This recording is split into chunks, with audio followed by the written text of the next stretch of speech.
The stagecoach lurched to a stop in front of the weathered farmhouse, and Sarah Foster's stomach twisted with a mixture of hope and dread as she clutched her worn carpetbag to her chest, wondering if the man who had written her such eloquent letters would look anything like the daguerreotype he had sent 3 months ago. She stepped down from the coach, her traveling dress dusty from the long journey across the Kansas plains to Stillwater, a small settlement that barely deserved to be called a town. The September heat of 1876 pressed against her skin as she approached the front door, her heart hammering against her ribs. The house before her was modest but well-maintained, with a fresh coat of whitewash that gleamed in the afternoon sun. Sarah knocked 3 times, the sound echoing hollowly across the wooden porch. She waited, smoothing down her auburn hair and trying to make herself presentable after days of travel from Boston. The door opened, and a woman stood there, middle-aged with hard lines around her mouth and suspicious eyes that raked over Sarah from head to toe. "Can I help you?" The woman's tone was cold, unwelcoming. "I am Sarah Foster. I have come from Boston to marry Mr. Theodore Whitman. He should be expecting me. We have been corresponding for several months." Sarah tried to keep her voice steady despite the confusion rising in her chest. This was not the greeting she had imagined during the long, uncomfortable journey west. The woman's face hardened further, her lips pressing into a thin line. "Theodore married my daughter last week. He does not need a mail-order bride anymore. You made this trip for nothing." The words hit Sarah like a physical blow. She felt the blood drain from her face, and for a moment the world seemed to tilt dangerously. "But he wrote me just 6 weeks ago. He sent money for the passage. He said he was eagerly awaiting my arrival." "Well, things change. You need to leave now." The woman started to close the door. "Wait, please." Sarah's voice cracked with desperation. "I have nowhere to go. I sold everything I owned to come here. The money he sent barely covered the journey. I have nothing left." "That is not my problem." The door slammed shut with a finality that echoed through Sarah's entire being. She stood there on the porch, frozen, unable to process what had just happened. The stagecoach was already pulling away, the driver having unloaded her single trunk beside the porch. She was stranded in the middle of Kansas, hundreds of miles from anyone she knew, with less than $5 to her name. Sarah sank onto the porch steps, her legs suddenly unable to support her weight. This could not be happening. She had left her position as a seamstress in Boston, said goodbye to the few friends she had made, and traveled across half the country to marry a man she had never met. Theodore's letters had been kind and thoughtful. He had written about his farm, his dreams of building something lasting, his desire for a wife to share his life. She had believed every word. Tears pricked at her eyes, but she blinked them back furiously. She would not cry. She had survived worse than this. Growing up in an orphanage in Boston had taught her resilience, even if it had not taught her to guard her heart against men who made promises they had no intention of keeping. She was still sitting there, trying to formulate some kind of plan, when she heard the sound of boots approaching. She looked up to see a tall man walking toward her from the neighboring property. He was lean and muscular, with sun-bronzed skin and dark hair that curled slightly at the nape of his neck. His eyes were a striking shade of green, and they were fixed on her with open curiosity. "You must be Miss Foster," he said, removing his hat politely as he reached the fence that separated the 2 properties. "I am Ryder Oakley. I own the ranch next door." Sarah stood quickly, brushing off her skirt and trying to regain some semblance of dignity. "How did you know my name?" "Theodore mentioned you were coming, though he did not mention that he had changed his mind about the arrangement." Ryder's expression was sympathetic, and something about his genuine concern made Sarah's carefully constructed composure begin to crack. His new mother-in-law just informed me that he married someone else last week, Sarah said, fighting to keep her voice steady. I appear to have made this journey for nothing. Ryder frowned, his jaw tightening with what looked like anger. That is a cruel thing to do to a lady. Theodore always was more interested in what benefited him than in keeping his word. His new wife comes with a substantial dowry, I heard. I suppose that proved more appealing than honoring his commitment to you. The casual confirmation that she had been cast aside for money made Sarah's cheeks burn with humiliation. She was 22 years old, considered past her prime in terms of marriage prospects, with no family and no fortune. Of course, a man would choose wealth over her. Well, I will not trouble you any further, Mr. Oakley. I need to figure out how to get back to town and see if there is a boarding house where I might stay until I can arrange passage back east. Even as she said the words, Sarah knew they were hollow. She had no money for passage anywhere. Actually, Miss Foster, I wonder if I might speak with you about an alternative arrangement. Ryder's words made Sarah's head snap up, her eyes narrowing with suspicion. She had heard enough stories about what happened to women alone in the West, and she was not about to become another cautionary tale. Ryder must have seen the fear flash across her face because he held up his hands in a placating gesture. Nothing improper, I assure you. The truth is, I was the one who originally suggested that Theodore find a bride through correspondence. I even placed my own advertisement in a Boston newspaper several months ago. I received quite a few responses, but there was one letter in particular that stood out to me. It was from a woman named Sarah Foster. Sarah's mouth fell open in shock. What are you saying? I am saying that I believe there was a mix-up.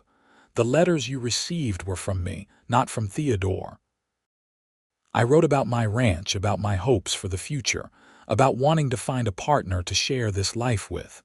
Theodore must have intercepted your responses and claimed them as his own. Ryder's expression was earnest, almost pleading.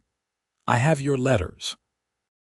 The ones where you wrote about growing up in Boston, about learning to sew, about your dreams of having a home of your own and children to raise. Those letters were meant for me. Sarah felt dizzy again. But the signature said Theodore Whitman. The daguerreotype was signed with his name. May I see it? Ryder asked gently. With trembling hands, Sarah pulled the small photograph from her reticule.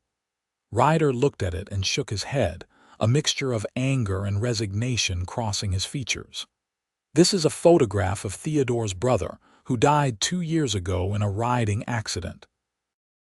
I suppose Theodore thought he could use it without anyone being the wiser. The man was better looking than Theodore ever was. Sarah stared at the photograph, feeling foolish and betrayed. How could she have been so naive? But then again, what choice had she had? Life in Boston had been a constant struggle. The orphanage had turned her out when she turned 16, and she had worked her fingers raw sewing for a pittance. When the opportunity to become a mail-order bride had presented itself, it had seemed like her only chance at a better life. I do not understand, she said slowly. Why would Theodore do such a thing?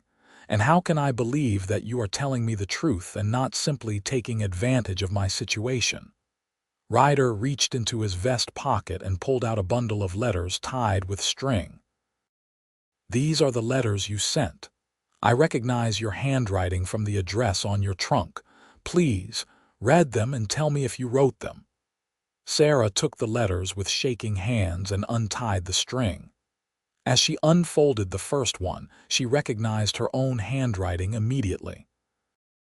The words she had poured onto the page late at night by candlelight stared back at her. This was the letter where she had written about her mother, who had died when Sarah was only 5 years old, leaving her alone in the world. She had been vulnerable in these letters, honest in a way she had never been with anyone. These are mine, she whispered, but I do not understand. The letters I received were addressed from Theodore Whitman at this address. Theodore and I are cousins.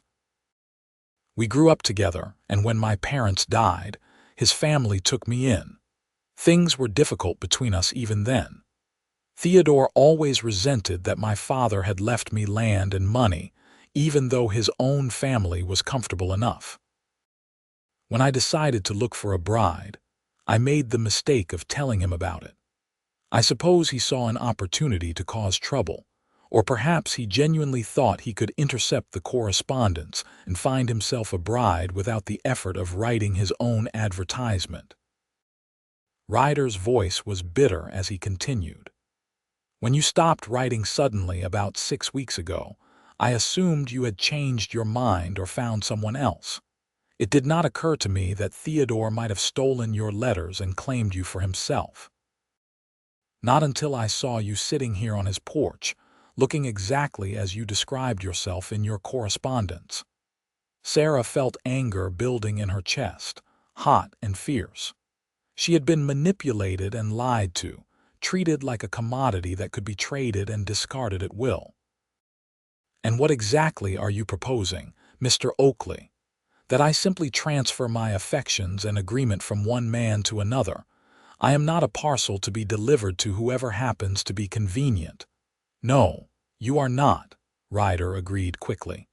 And I would never presume to treat you as such. What I am proposing is this. You came to Kansas expecting to marry a man based on correspondence and letters. Those letters were mine. I wrote them honestly, and I meant every word. I told you about my ranch, about the life I am building here, about my hope to find a partner who wants to create something lasting. That was all true.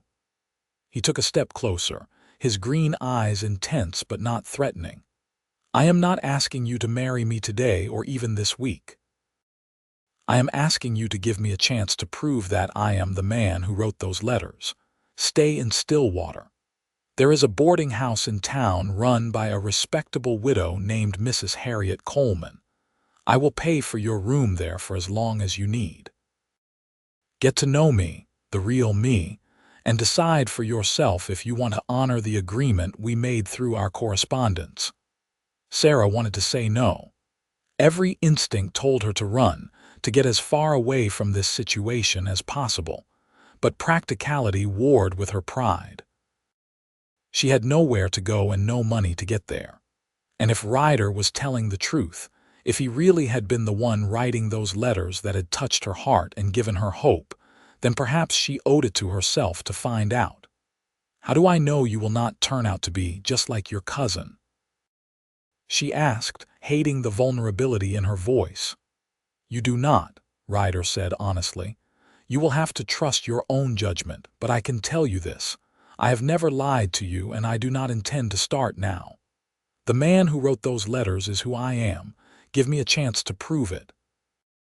Sarah looked back at the closed door of Theodore's house, then at the trunk sitting beside the porch.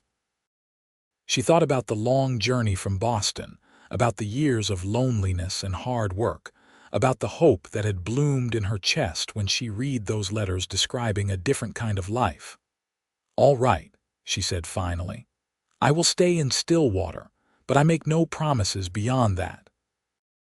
I will get to know you, Mr. Oakley, and I will decide for myself if you are a man worth trusting. Relief flooded Ryder's face, and he smiled for the first time since approaching her. The smile transformed his features, making him look younger and more approachable. That is all I ask, Miss Foster. Now, let me help you with your trunk. We will get you settled at the boarding house, and then perhaps you would allow me to buy you supper at the town restaurant. You must be exhausted and hungry after your journey. Sarah nodded, suddenly feeling the full weight of her exhaustion. Ryder picked up her trunk with ease, muscles flexing under his work shirt, and Sarah followed him to a wagon hitched near his property line. He loaded her belongings carefully, then helped her up onto the seat with a gentleness that surprised her. The ride into Stillwater took about 20 minutes. The town was small but bustling, with a main street that boasted a general store, a saloon, a church, a schoolhouse, and a few other establishments.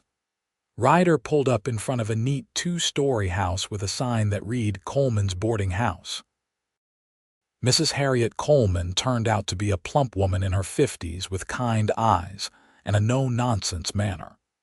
She listened to a carefully edited version of Sarah's situation and immediately took her under her wing, showing her to a clean room on the second floor with a window overlooking the street. "You just rest now, dear," Mrs. Coleman said, patting Sarah's hand. "This is a respectable house and you will be safe here. Mr. Oakley is a good man, one of the best around these parts. Whatever happened with that scoundrel Theodore Whitman, you are better off for finding out now rather than after a wedding." After Mrs. Coleman left, Sarah sat on the edge of the bed and finally allowed herself to feel the full impact of the day. She had traveled hundreds of miles to marry a stranger, only to be rejected at the door. And now she was being courted by another stranger who claimed to be the man she had actually been corresponding with all along. It was absurd and overwhelming and slightly terrifying. But there was also a small spark of something else. When Ryder had looked at her, when he had spoken about the letters and wanting to prove himself, there had been genuine emotion in his eyes. The man who had written those letters had seemed kind and thoughtful, someone who valued honesty and hard work. If Ryder really was that man, then perhaps this disaster might turn into something good after all. A knock on the door interrupted her thoughts. She opened it to find Ryder standing in the hallway, hat in hand. "I did not want to presume," he said, "but if you are still willing, there is a restaurant down the street that serves decent food. I thought we might talk properly and I could answer any questions you have." Sarah hesitated for only a moment before nodding. "Give me a few minutes to freshen up." She washed her face and hands, changed into a slightly less dusty dress, and pinned her hair more neatly. When she looked at herself in the small mirror above the washstand, she saw a woman who looked scared but determined. She could do this. She had survived worse. The restaurant was a simple place with checkered tablecloths and the smell of roasting meat in the air. Ryder chose a table by the window and held out a chair for Sarah. Once they were seated with plates of beef stew and fresh bread in front of them, Ryder began to talk. "I want to tell you about myself, the real details, not just what I wrote in letters," he said. "I am 28 years old. I have been running my ranch for 6 years now, since I was old enough to claim the land my father left me. I raise cattle and horses, and I do well enough to live comfortably, though it is hard work. I built my house with my own hands, with help from some neighbors. It is not fancy, but it is solid and warm in winter." Sarah listened, eating slowly as Ryder continued. He told her about growing up in Kansas, about losing his parents to cholera when he was 18, about the difficult relationship with Theodore's family that had led him to strike out on his own as soon as he could. "Why did you want a mail-order bride?" Sarah asked. "Surely there are women in Stillwater who would be interested in marrying you." Ryder looked down at his plate, a slight flush coloring his cheeks. "There are a few unmarried women in town, yes, but the truth is, I wanted someone who understood what it meant to build something from nothing. Someone who was not afraid of hard work and who wanted a partnership, not just a provider. The women I have met here are fine people, but they grew up with families and community. They cannot understand what it is like to be alone in the world." He looked up, meeting Sarah's eyes directly. "Your letters told me that you understood. You wrote about being in the orphanage, about working your fingers raw sewing, about dreaming of a home where you belonged. That resonated with me. I wanted to find someone who valued the same things I did, someone who would see the ranch as a home we built together, not just as a place to live." Sarah felt her throat tighten with emotion. Those were the feelings she had tried to express in her letters, the hopes she had been almost afraid to voice. And Theodore, how did he end up with my letters? Ryder's expression darkened. Theodore has always been jealous of what I have. When I told him I was corresponding with a woman from Boston, he must have seen it as another thing I had that he wanted. He probably checked my mail when he was visiting and took your letters. As for how he managed to write back to you, I can only assume he copied some of my letters or used them as a template. Theodore was never much for original thought. But why would he then marry someone else? Sarah asked. Because Margaret Harris comes with 300 acres and a substantial cash settlement, Ryder said bluntly. Theodore proposed the moment her father made the offer public. I doubt he spared you a second thought once he had secured a better deal. The words stung, even though Sarah knew they were true. She had been discarded like a worn-out shoe, replaced with something newer and more valuable. I am sorry, Ryder said softly. That was crude of me. You deserved better than that. I deserved honesty, Sarah said, her voice stronger than she felt. And what I need now is to understand what you want from me. You have paid for my lodging, bought me dinner, and told me you will give me time.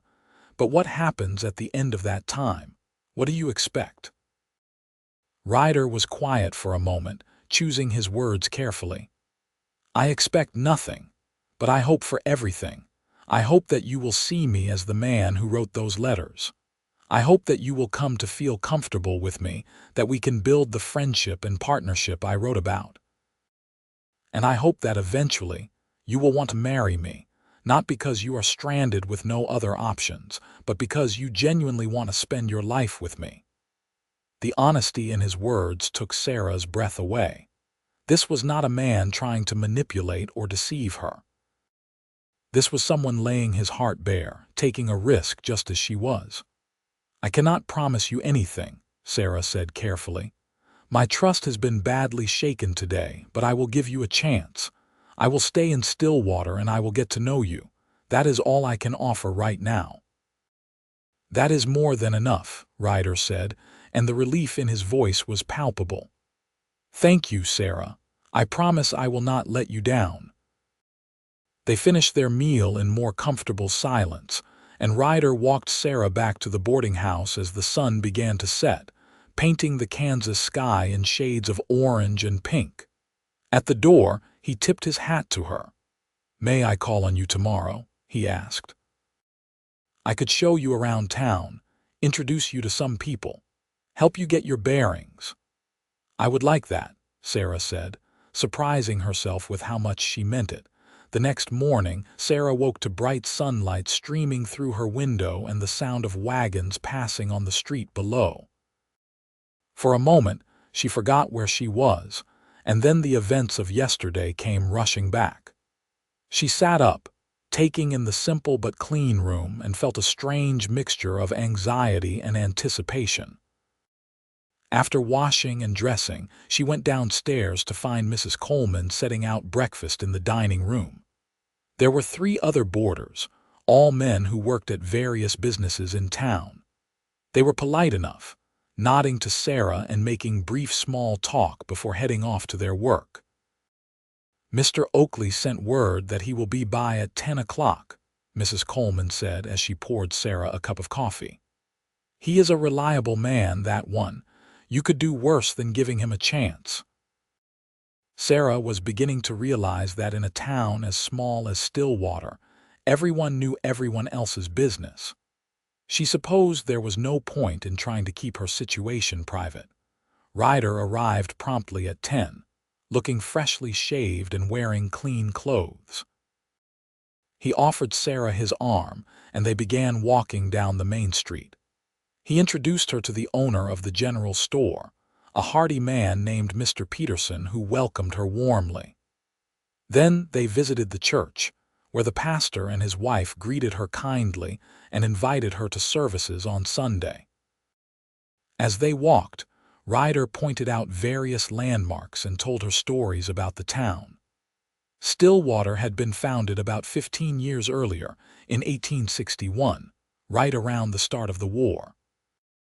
It had grown slowly but steadily, attracting ranchers, farmers, and businesspeople looking for opportunity in Kansas. "The land here is good for cattle," Ryder explained as they walked toward the edge of town. "The grass is rich, and there is plenty of water. My ranch is about 3 miles northwest of here. I have about 200 head of cattle and a dozen horses.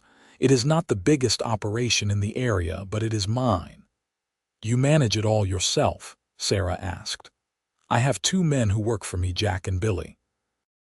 They are both good hands, honest workers. They have a bunkhouse on the property. During roundup and branding, I sometimes hire extra help, but mostly it is just the 3 of us." Sarah tried to imagine what life on a ranch would be like. She had spent her entire life in Boston, surrounded by buildings and people. The vast openness of Kansas was both beautiful and intimidating. "Would you like to see it?" Ryder asked. "The ranch, I mean. I could take you out there, show you around. Mrs. Coleman could come as chaperone if that would make you more comfortable." Sarah considered the offer. She was curious to see the place Ryder had described in his letters, the home he had built with his own hands. "Yes, I would like that, but Mrs. Coleman does not need to come. We can visit in broad daylight, and I trust that you will behave as a gentleman." The words were a test of sorts, and Sarah watched Ryder's reaction carefully. He nodded seriously, understanding the trust she was extending. "Of course. I will have you back in town well before supper. We can go tomorrow if the weather holds." They spent the rest of the day walking around Stillwater and talking.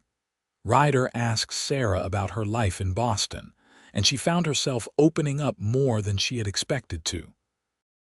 She told him about the orphanage, about the stern matrons who had run it, about the other children who had been her only family.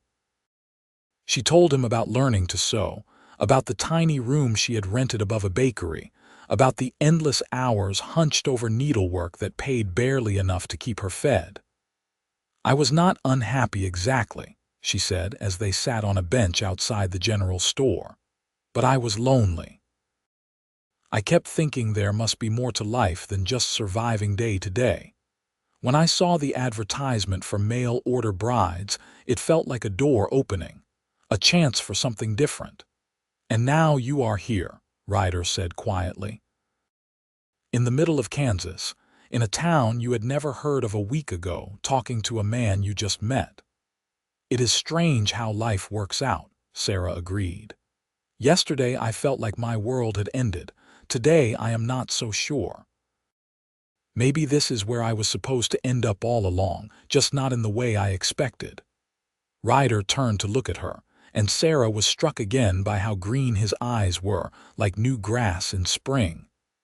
"I am glad you are here, Sarah. Whatever happens, I am glad you came to Stillwater." The sincerity in his voice made Sarah's heart beat a little faster. She was beginning to see what Mrs. Coleman meant about Ryder being a good man. There was a steadiness to him, a reliability that she found appealing after the chaos and uncertainty of the past few days. The next morning, Ryder arrived with a wagon hitched to 2 sturdy horses. Sarah climbed up beside him, and they headed out of town toward his ranch. The September air was crisp, and the prairie grass stretched out in all directions, rippling in the wind like waves on an ocean. "It is beautiful," Sarah said, looking around in wonder. She had never seen so much open space in her life. "It grows on you," Ryder said. "When I first came out here, I felt overwhelmed by how big everything was, but now I cannot imagine living anywhere else. There is something about having room to breathe, room to build something that is entirely yours." The ranch came into view after about half an hour of driving. Sarah saw a sturdy wooden house with a covered porch, a large barn, several corrals, and what she assumed was the bunkhouse Ryder had mentioned. Everything looked well maintained and organized, the mark of someone who took pride in his work. Ryder helped her down from the wagon and led her toward the house. Inside, Sarah found a spacious main room with a fireplace, a kitchen area, and doors leading to what she assumed were bedrooms. The furniture was simple but well made, and everything was clean and tidy. "I built most of this myself," Ryder said, a note of pride in his voice. "The basic structure took about 6 months, and then I added improvements as I could afford them. The house has 3 bedrooms, though I only use one. I thought if I married and had children, I would need the extra space." Sarah walked around the room, running her hand over the smooth wood of a table, looking at the books stacked on a shelf near the fireplace. She could see evidence of Ryder's personality everywhere, in the care taken with small details, in the practical layout of the kitchen, in the comfortable chair positioned to catch the afternoon light through the window. "You wrote about this house in your letters," she said. "About building it and planning for the future. It is exactly as I imagined it." Ryder smiled. "I hoped you would like it. Would you like to see the rest of the ranch?" They spent the next few hours touring the property. Ryder introduced Sarah to his 2 ranch hands, Jack and Billy, who were polite but curious about her presence. He showed her the cattle grazing in the distance, the horses in the corral, the vegetable garden behind the house that was still producing tomatoes and squash, despite the advancing season. "I try to keep us as self-sufficient as possible," Ryder explained. "The garden provides most of our vegetables and we raise chickens for eggs. I trade beef in town for what I cannot produce myself. It is a good life, Sarah. Hard work, but satisfying." Sarah could hear the love in his voice when he talked about the ranch, and she found herself drawn to his passion and dedication. This was a man who built things that lasted, who thought about the future and worked steadily toward his goals. It was exactly what she had been looking for when she first decided to become a mail-order bride. "Thank you for showing me all of this," she said as they sat on the porch of the house, drinking cool water from the well. "It helps me understand who you are, what matters to you." "And what do you think?" Ryder asked, his voice carefully neutral, though Sarah could see the tension in his shoulders as he waited for her answer. "I think," Sarah said slowly, "that the man who wrote those letters is real. I think you are exactly who you claim to be. And I think I need more time, but I am beginning to believe this might work." The relief on Ryder's face was almost comical. He let out a breath he seemed to have been holding and smiled widely. "That is more than I dared hope for. Thank you, Sarah, for giving me this chance." As they drove back to town, Sarah felt something shift inside her. The fear and uncertainty that had gripped her since Theodore's rejection were beginning to ease, replaced by a cautious optimism. Maybe things really did happen for a reason. Maybe being rejected by Theodore was actually the best thing that could have happened to her. Over the following weeks, Ryder courted Sarah properly. He called on her every day, sometimes taking her for drives in the countryside, sometimes just sitting in the boarding house parlor talking. He told her more about his life, his dreams, his fears. Sarah found herself reciprocating, sharing parts of herself she had kept hidden for years. They attended church together on Sundays, and Sarah began to integrate into the community of Stillwater. The town was small enough that everyone knew about her situation, but to her surprise, most people were sympathetic. Theodore's behavior was generally condemned, and Ryder was well-liked enough that people were inclined to give Sarah a chance.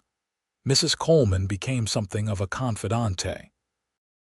One evening, as Sarah helped her with dishes after supper, the older woman spoke frankly. "That Ryder is smitten with you. Anyone can see it. And if I am not mistaken, you are developing feelings for him too. So what is holding you back from accepting his proposal?" "He has not actually proposed," Sarah pointed out. Mrs. Coleman snorted. Only because he is terrified of rushing you. But mark my words, that man is just waiting for the right moment. So I will ask again, what is holding you back?" Sarah was quiet for a long moment, washing the same plate 3 times while she thought. "Fear, I suppose. Fear that I will make the wrong choice, that I will end up hurt again. Theodore's betrayal shook me more than I want to admit. What if Ryder is not who he seems? What if I marry him and discover I have made a terrible mistake?" "There are no guarantees in life, dear," Mrs. Coleman said gently. "Every marriage is a leap of faith. But I have known Ryder Oakley for 6 years, and I can tell you this. He is a man of his word. When he makes a commitment, he keeps it. He is honest, hardworking, and kind. Those are qualities worth more than gold." Sarah nodded slowly. She knew Mrs. Coleman was right. The question was whether she was brave enough to take that leap of faith. The answer came unexpectedly one October afternoon. Sarah had been in Stillwater for nearly 6 weeks, and she was walking back to the boarding house from the general store when she heard raised voices. She turned to see Theodore Whitman arguing with a man outside the saloon. Without thinking, she started to turn away, not wanting any confrontation with the man who had rejected her so cruelly. But then Theodore's voice rang out clearly. "I do not care what my cousin thinks he is doing with that woman. She is damaged goods now, used up before anyone even had her. Ryder is welcome to my leftovers." The crude words hit Sarah like a slap. She stood frozen, feeling tears of humiliation spring to her eyes. Before she could react, however, she heard another voice, low and dangerous. "You will apologize for that comment, Theodore, right now." Ryder had appeared seemingly from nowhere, his face set in hard lines that Sarah had never seen before. He looked furious, barely restraining himself from violence. Theodore laughed mockingly. "Why should I apologize? Everyone knows it is true. She came here to marry me, and I turned her away. Now she is settling for you because she has nowhere else to go. Face it, cousin, she is just using you because I did not want her."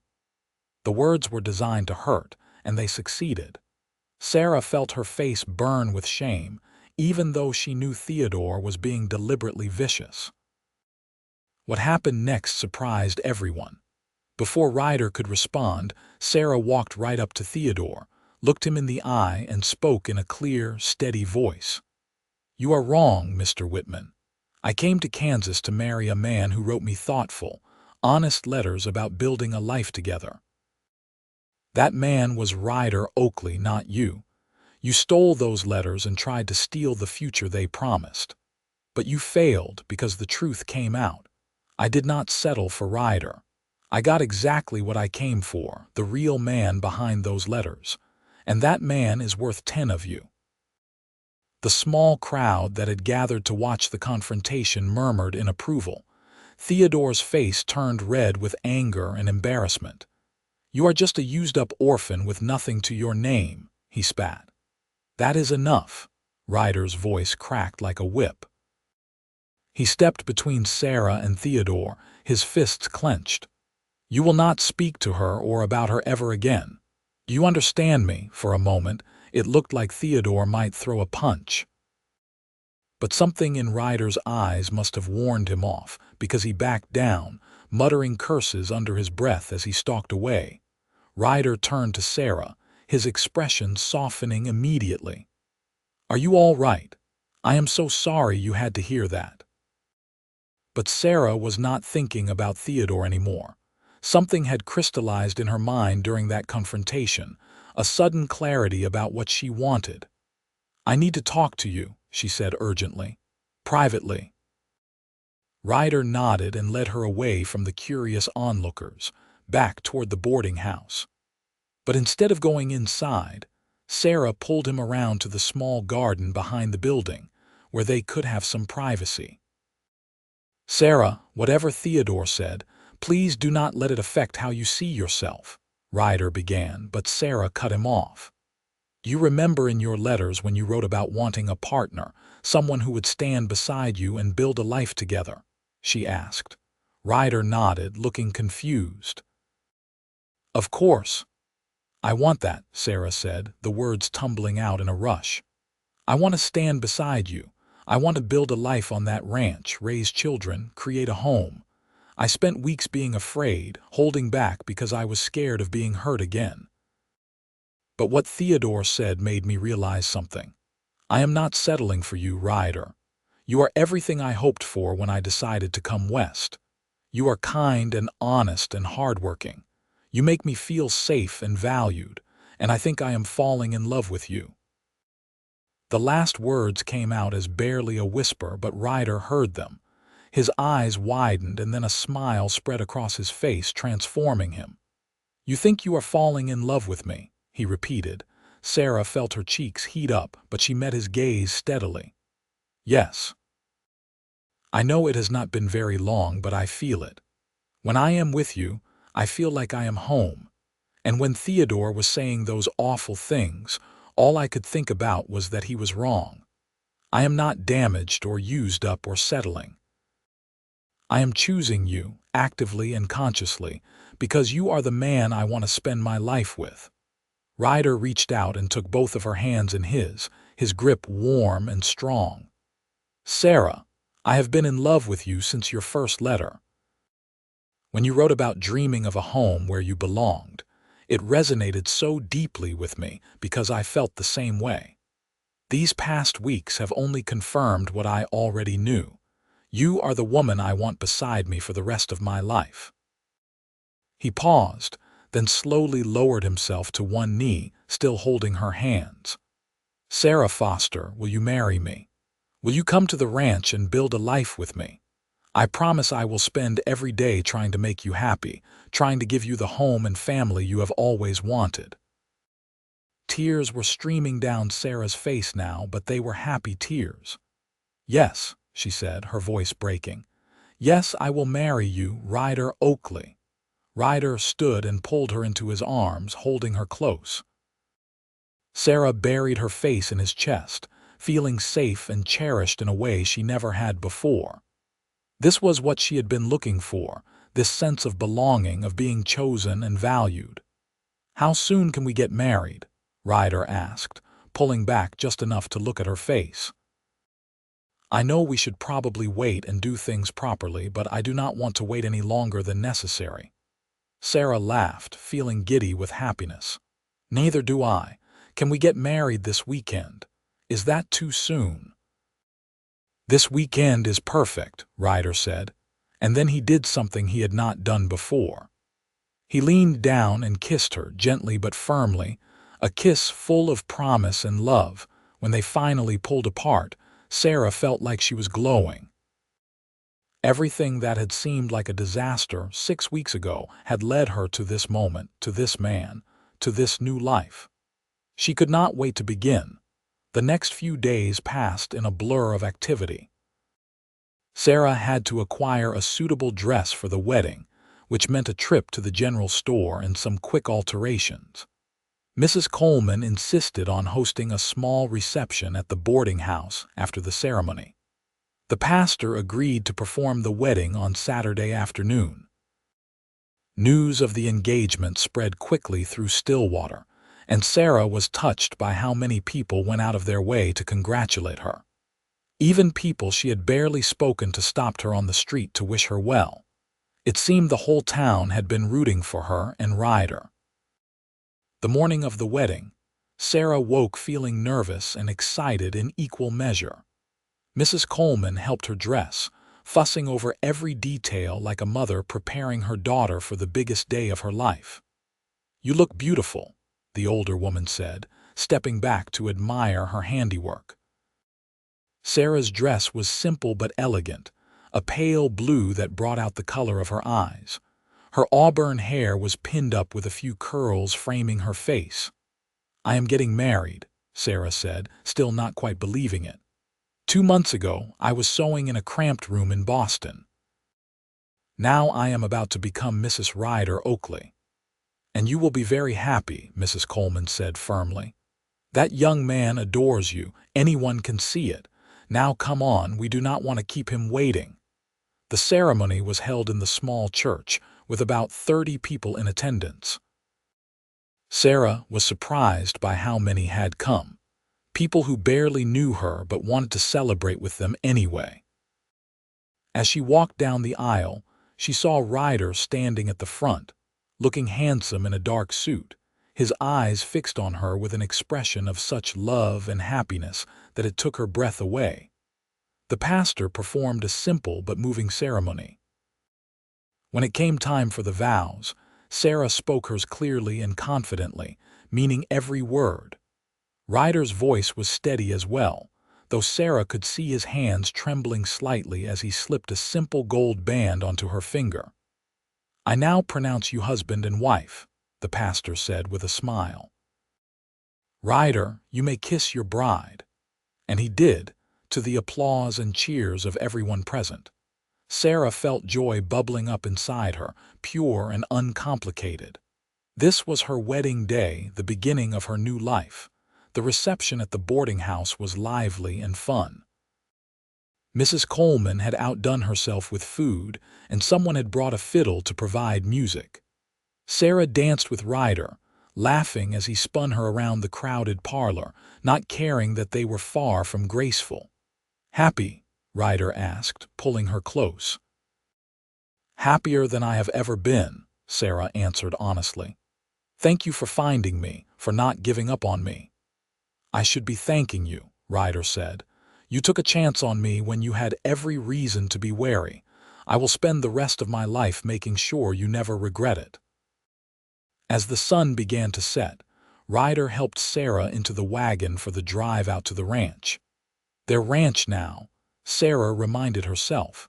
This was her home. The house looked welcoming in the golden light of evening.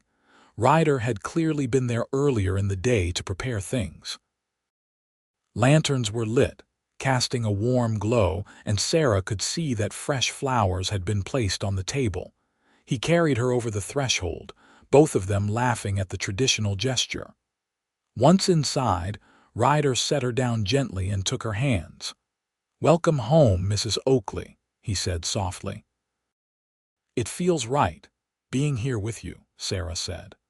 "Like this is where I was always meant to end up." That night, as they lay together in the bedroom Ryder had prepared so carefully, Sarah reflected on the strange journey that had brought her to this moment. If Theodore had not stolen those letters, if he had not rejected her so cruelly, she might never have discovered the truth.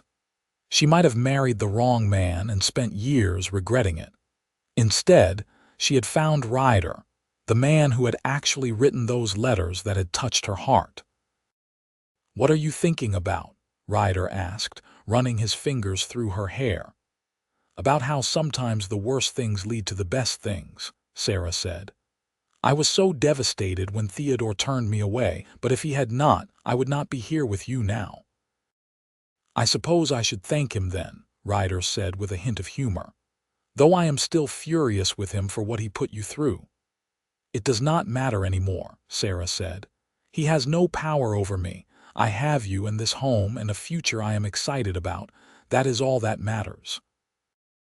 They talked late into the night, making plans for the future, sharing dreams and hopes. Ryder wanted to expand the ranch eventually, maybe add sheep to diversify. Sarah talked about starting a larger garden, maybe even selling vegetables in town.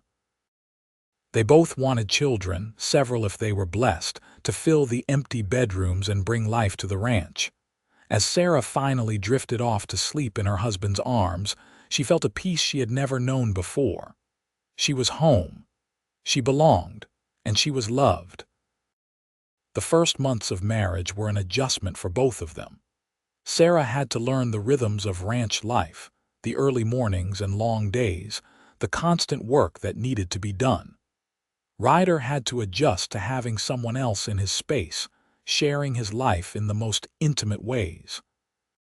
But they worked through the challenges together, learning to communicate, to compromise, to support each other. Sarah discovered that she loved many aspects of ranch life. She enjoyed caring for the chickens and gathering eggs, tending the garden, even learning to ride a horse with Ryder's patient instruction. Ryder, for his part, loved coming home to a warm house and a hot meal, to someone to talk to at the end of a long day. But more than that, he loved having Sarah as a true partner. She offered suggestions on improving the ranch, helped with tasks when she could, and provided emotional support during difficult times. Winter came, bringing cold winds and occasional snow. Sarah learned to bake bread and preserve food, skills that Mrs. Coleman had taught her during visits to town. The house stayed warm and cozy, and Sarah found she did not miss Boston at all. Her old life seemed like a distant dream, barely real compared to the solid reality of her life with Ryder. They celebrated their first Christmas together, just the two of them in the ranch house. Ryder had cut down a small tree and Sarah decorated it with strings of popcorn and dried berries. They exchanged simple gifts, Ryder giving Sarah a beautiful leather-bound journal, and Sarah giving him a thick woolen scarf she had knitted. "This is the best Christmas I have ever had," Ryder said as they sat by the fire on Christmas Eve, Sarah curled up against his side. "Mine too," Sarah agreed. All those years in the orphanage, Christmas was just another day, maybe with slightly better food. But this, being here with you, it is magical. "Next year maybe we will have a baby to celebrate with," Ryder said softly, and Sarah felt a flutter of hope in her chest. They had been trying to start a family since the wedding, and while nothing had happened yet, Sarah remained optimistic. She was only 22 and Ryder was 28. They had plenty of time. Spring brought new life to the ranch. The cattle had calves, the garden began to grow, and Sarah discovered that she was pregnant. She had suspected for a few weeks but waited to be sure before telling Ryder. When she finally shared the news one evening in April, his reaction was everything she had hoped for. He let out a whoop of joy and picked her up, spinning her around before remembering her condition and setting her down gently, apologizing profusely. "I am not made of glass," Sarah laughed, placing his hand on her still flat belly. "But yes, we are going to have a baby. Probably in late October if my calculations are correct." Ryder's eyes were suspiciously bright. "A baby, our baby. Sarah, you have made me the happiest man alive." "You have made me happy too," Sarah said, kissing him. "Happier than I ever thought possible." The pregnancy progressed smoothly. Sarah continued to work around the ranch, though Ryder became increasingly protective as her belly grew. He did not want her lifting anything heavy or climbing ladders, or doing anything that might put her at risk. "Women have been having babies while working for thousands of years," Sarah reminded him when he fretted over her carrying a basket of vegetables from the garden. "I know, but I want to make sure you and the baby are safe," Ryder said stubbornly. "Humor me, please." Sarah did humor him, mostly because she found his concern endearing rather than stifling. And truthfully, as the summer heat intensified and her belly grew larger, she was grateful for the help. They made frequent trips to town so the doctor could check on Sarah's progress. Dr. Mitchell was an older gentleman who had been practicing medicine in Stillwater for years. He assured them that everything was progressing normally and that Sarah was healthy and strong. "You should have no problems with the delivery," he said confidently. "But I will plan to be there when the time comes, just to make sure." As October approached, Sarah felt a mixture of excitement and nervousness. She had never been around babies much and had no real experience with childbirth. But Mrs. Coleman had taken her under her wing, explaining what to expect and helping her prepare. "You will do fine," the older woman assured her. "Your body knows what to do, and you are strong, Sarah. You have survived so much already. You can handle this." The baby came on a cool evening in late October, 3 weeks before Sarah's first wedding anniversary. Her labor started around midday, and by the time Dr. Mitchell arrived, things were progressing rapidly. Ryder stayed by her side the entire time, holding her hand, wiping her forehead with a cool cloth, murmuring encouragement. Sarah had never been so glad to have him there. His presence gave her strength during the long, difficult hours. Finally, as the sun was setting, their son was born. The baby let out a healthy cry, and Sarah felt tears of relief and joy streaming down her face. Dr. Mitchell cleaned the baby and wrapped him in a soft blanket before placing him in Sarah's arms. "You have a fine boy," the doctor said with a smile. "Healthy and strong with a good set of lungs."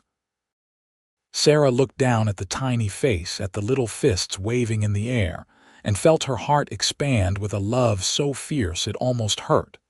This was her son, hers and Ryder's, a living symbol of their love and commitment. "He is perfect," Ryder breathed, looking at the baby with wonder. "Absolutely perfect. Thank you, Sarah. Thank you for this gift." They named him Robert after Ryder's father. Robert Oakley was a contented baby who rarely cried and seemed fascinated by everything around him. Sarah had worried that she would not know how to be a good mother, having never had one herself, but she found that maternal instinct was a real thing. She loved caring for Robert, nursing him, watching him grow and change every day. Ryder was a devoted father, helping with the baby whenever he could despite his heavy workload on the ranch. Sarah would often find him in the nursery late at night, just watching Robert sleep, a look of complete contentment on his face. "I never knew I could love anyone this much," Ryder admitted one night as they stood together over the cradle. "You and Robert, you are my whole world, and you are ours," Sarah said, leaning against him. "I keep thinking about how different my life could have been if I had married Theodore, or if I had never come west at all. But instead, I have this, a family and a home and a man I love more than I ever thought possible." The years passed quickly after that. Robert grew into a curious, energetic toddler who loved following his father around the ranch. When he was 2, Sarah became pregnant again, and this time they had a daughter they named Ruth, after Sarah's mother. 2 years after that came another son, Raymond. The ranch prospered under Ryder's careful management. He expanded gradually, adding to the herd, improving the house and outbuildings. Sarah started selling her vegetables and preserves in town, earning money that she saved carefully for the children's future. They were happy years, filled with hard work but also with love and laughter. The children grew up strong and healthy, learning to ride horses and help with chores. Sarah sometimes thought back to her lonely days in Boston and could hardly believe this was her life now. Occasionally, they saw Theodore in town. He never spoke to them, and they never approached him. Sarah heard through gossip that his marriage to Margaret was not a happy one, that money and land had not been enough to build a real partnership. She felt no satisfaction in this, only a quiet gratitude that she had been spared that fate. On their 5th wedding anniversary, Ryder surprised Sarah by taking her back to the church where they had been married. They renewed their vows privately, with just the pastor as witness, reaffirming the commitment they had made to each other. "These 5 years have been the best of my life," Ryder said, holding both of Sarah's hands and looking into her eyes. "You have given me everything I dreamed of and more. I love you more today than I did on our wedding day, and I will love you even more tomorrow." "I feel the same way," Sarah said, tears in her eyes. "You saved me, Ryder, not just from being stranded in Kansas, but from a life without love or belonging. You gave me a home, a family, a purpose. I will love you for the rest of my life." They kissed, sealing their renewed vows, and then walked out into the bright Kansas sunshine hand in hand. As the years continued to pass, Sarah and Ryder faced challenges as all couples do. There were years when the cattle prices dropped and money was tight. There were illnesses and injuries, hard winters and summer droughts. But they faced everything together, their love and commitment never wavering. Robert grew into a strong young man who wanted to follow in his father's footsteps and learn ranching. Ruth was bright and spirited, already talking about becoming a teacher. Raymond, the youngest, was the adventurous one, always getting into mischief and making his parents laugh with his antics. Sarah sometimes wrote letters to acquaintances she had known in Boston, telling them about her life. The responses were always surprised and envious. Most of the women she had known were still working long hours for low pay, still struggling to survive. Sarah's life, in contrast, was full and rich, surrounded by family and community. "You ever regret it?" Ryder asked her one evening as they sat on the porch watching the sunset. The children were playing in the yard, their laughter carrying on the breeze. "Coming west, marrying a man you barely knew, taking such a huge risk." "Never," Sarah said without hesitation. "Not for a single moment. This life, this family, it is everything I ever wanted. I am grateful every day that Theodore rejected me because it led me to you." "I am grateful too," Ryder said, pulling her close, "for your courage in coming west, for giving me a chance, for building this life with me. You are the best thing that ever happened to me, Sarah Oakley." Sarah smiled, feeling contentment settle over her like a warm blanket. She thought about the frightened, uncertain woman who had stood on Theodore's porch over 5 years ago, thinking her life was over. That woman could never have imagined how wonderfully things would turn out. The ranch continued to thrive. By their 10th anniversary, Ryder had nearly 500 head of cattle and had purchased additional land. He had built a new, larger barn and expanded the house to accommodate their growing family. Sarah had given birth to 2 more children, twin girls they named Rose and Ruby. With 5 children, life was chaotic but joyful. The house was always filled with noise and activity. Sarah had her hands full managing the household and caring for the younger children, while the older ones helped with ranch work and chores. Mrs. Coleman remained a close friend, even after she sold the boarding house and retired. She was like a grandmother to the children, spoiling them whenever she visited and offering Sarah advice and support when needed. The community of Stillwater continued to grow as well. More families moved to the area, attracted by the good land and opportunities. A new school was built, which Ruth attended, and where Robert occasionally helped the teacher with the younger students. The town got a telegraph office and a second general store, signs of progress and prosperity. Through it all, Sarah and Ryder's love remained constant. They still made time for each other despite the demands of children and ranch work. They still talked late into the night, sharing dreams and plans. They still looked at each other with the same love and desire they had felt in those early days of courtship. On their 15th anniversary, the children surprised them by organizing a party. Nearly the entire town showed up at the ranch to celebrate.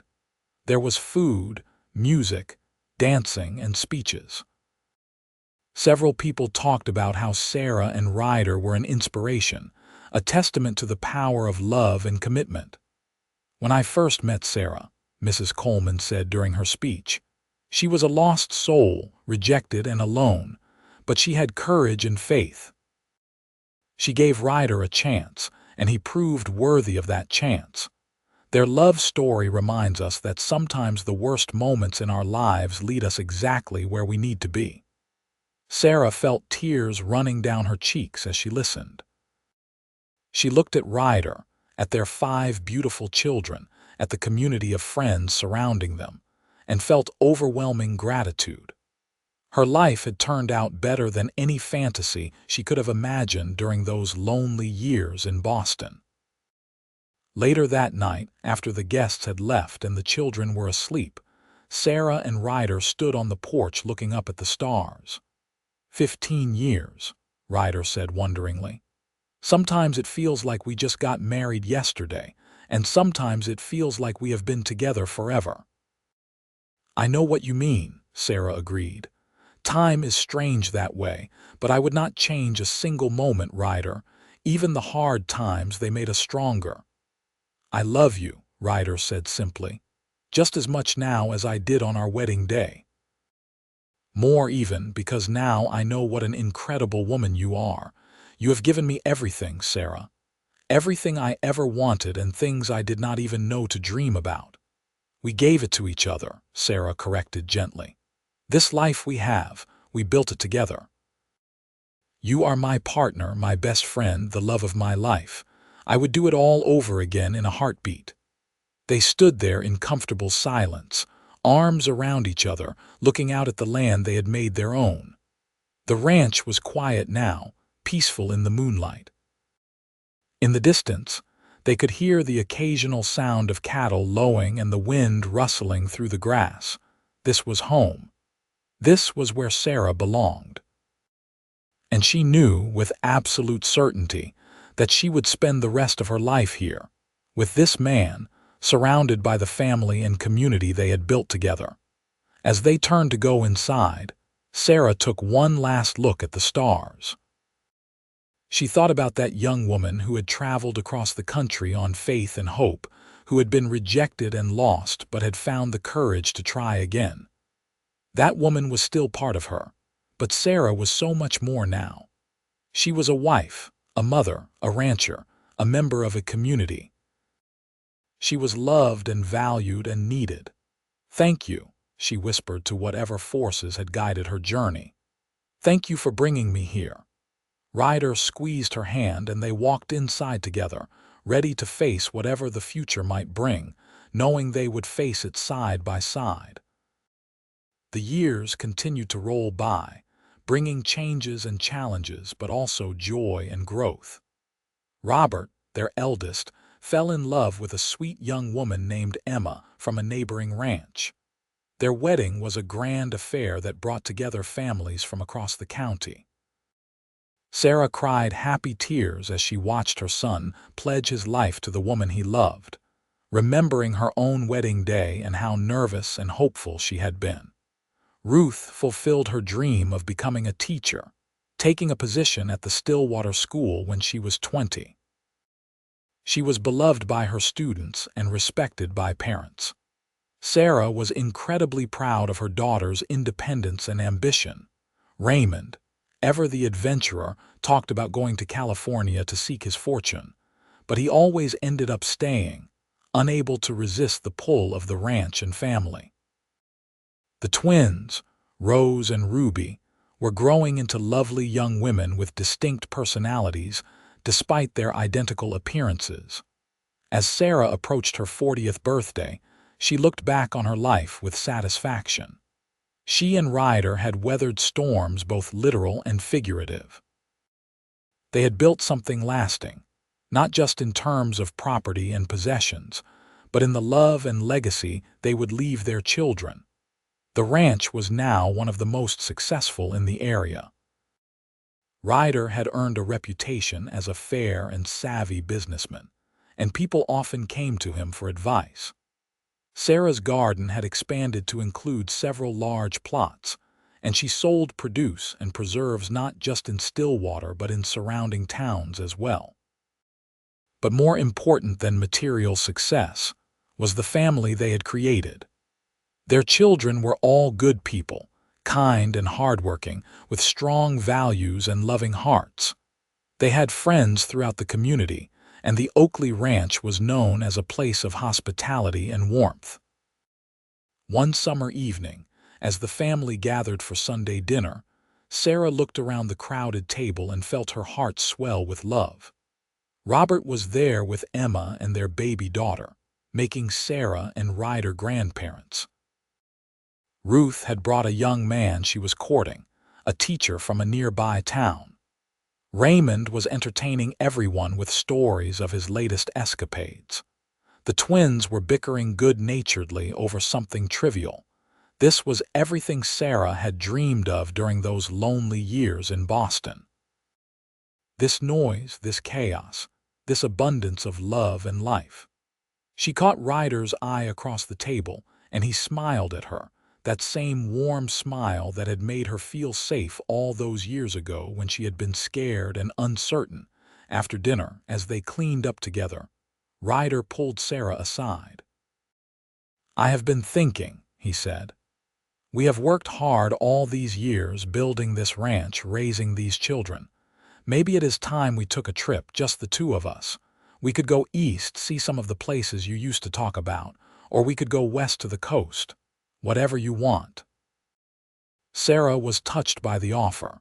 They had never taken a real vacation, never left the ranch for more than a day or two. But as tempting as the idea was, she found she did not want to go anywhere. "I appreciate the thought," she said, taking his hands. "But honestly, there is nowhere else I want to be. Everything I love is right here. The children are nearby, the ranch is thriving, the community is strong.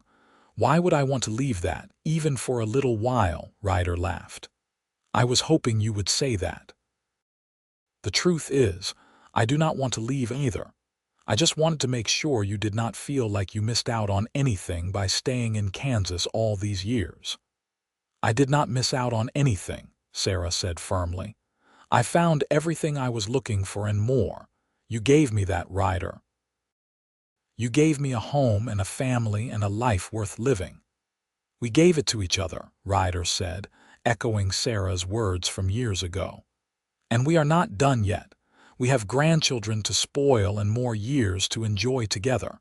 I plan to grow old with you, Sarah Oakley, right here on this ranch." "That sounds perfect to me," Sarah said, kissing him.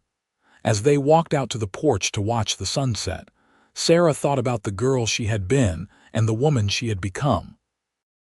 The journey from that desperate mail-order bride to this contented wife and mother had been unexpected and sometimes difficult, but it had been worth every moment.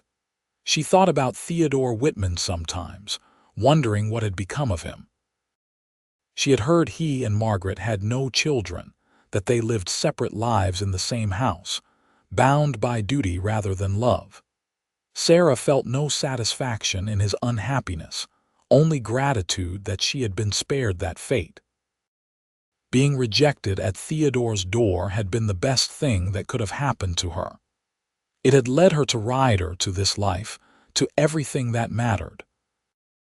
Sarah had learned that sometimes what seems like an ending is actually a beginning, that closed doors can lead to open windows, and that true love is worth waiting for and fighting for. As the sun set over the Kansas plains, painting the sky in brilliant shades of orange and pink, Sarah leaned against Ryder and smiled. She was exactly where she was meant to be, with exactly the person she was meant to be with. And that was all that mattered. The years continued to unfold gently, bringing the kind of contentment that comes from a life well lived. Sarah and Ryder celebrated their 20th, then 25th, then 30th anniversaries, each milestone marked with family gatherings and grateful reflections on the life they had built together. Their children all found their paths. Robert took over much of the day-to-day operation of the ranch, allowing Ryder to slow down a bit, though he could never truly retire.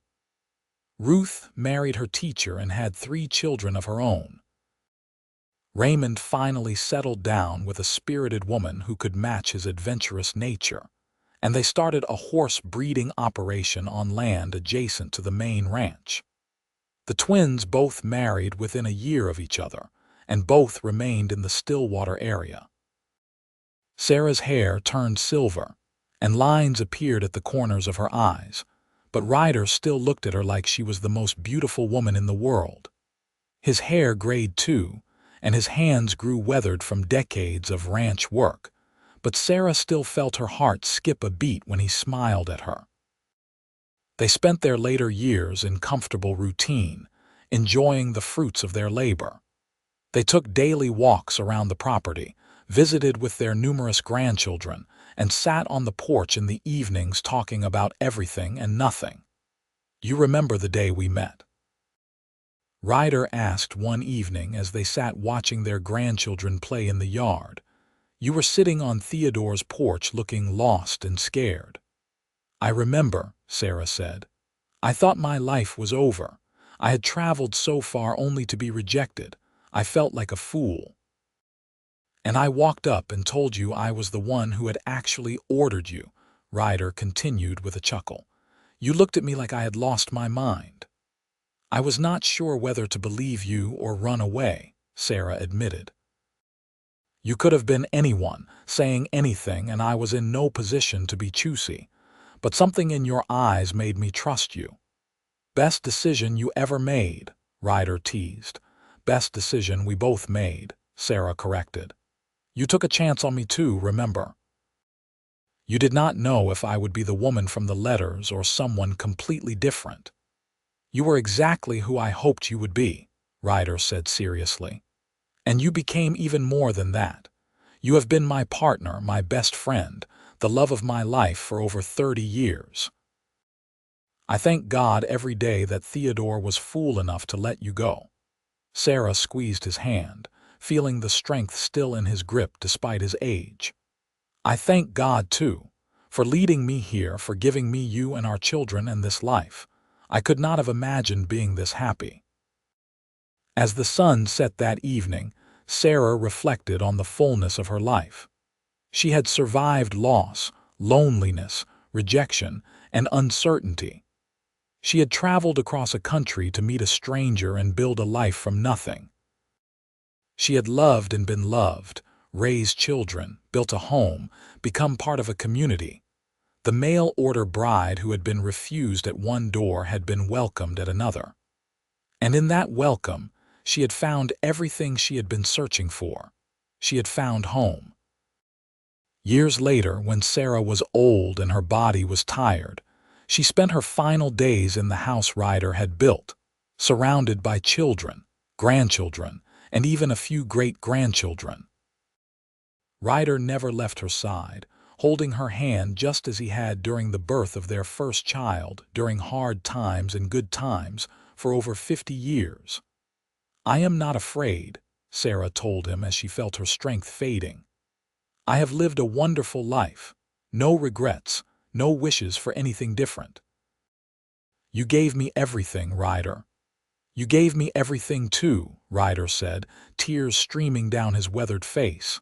"How do I go on without you?" "The same way we did everything," Sarah said with a faint smile.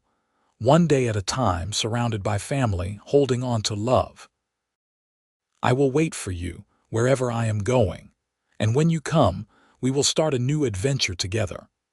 Sarah passed peacefully in her sleep that night, with Ryder's arms around her and her family nearby. The entire town of Stillwater mourned her loss. The church was packed for her funeral, filled with people whose lives she had touched in ways large and small. Ryder lived for 3 more years after Sarah's death, long enough to see several more great-grandchildren born, to ensure the ranch was secure for future generations, to make peace with the end of his own journey. When he finally passed, also peacefully in his sleep, his family took comfort in knowing he and Sarah were together again. They were buried side by side in the Stillwater Cemetery, their graves marked with simple stones that bore their names, dates, and a single inscription: "Together forever, as it was meant to be." The ranch remained in the family, passed down through generations, a testament to what Sarah and Ryder had built. Their children told stories to their grandchildren, who told them to their grandchildren, keeping alive the remarkable tale of the mail-order bride who was refused at one door but welcomed at another, and the love story that grew from that rejection. Sarah's journey from Boston to Kansas, from lonely seamstress to beloved wife and mother, became a family legend. It was a story about courage, about taking chances, about how sometimes the worst moments in life lead to the best outcomes. It was a story about love that endures, about partnership and commitment, about building something lasting. But most of all, it was a story about finding home, not in a place but in a person, and about how two people who were meant for each other found their way together despite obstacles and deceptions. It was a story that reminded everyone who heard it that happy endings are possible, that love is real, and that sometimes refusing to give up on hope leads to more than you ever dreamed possible. The Oakley Ranch stood for generations, a physical reminder of what Sarah and Ryder created together. But their real legacy was not in land or buildings. It was in the family they raised, the values they instilled, the love they showed each other every single day for more than 50 years. Sarah Foster Oakley, the mail-order bride who was refused at the door but claimed by the cowboy next door, lived a life that mattered. She loved deeply, worked hard, raised good children, and built a home in the truest sense of the word. And in the end, that is the best legacy anyone can leave behind.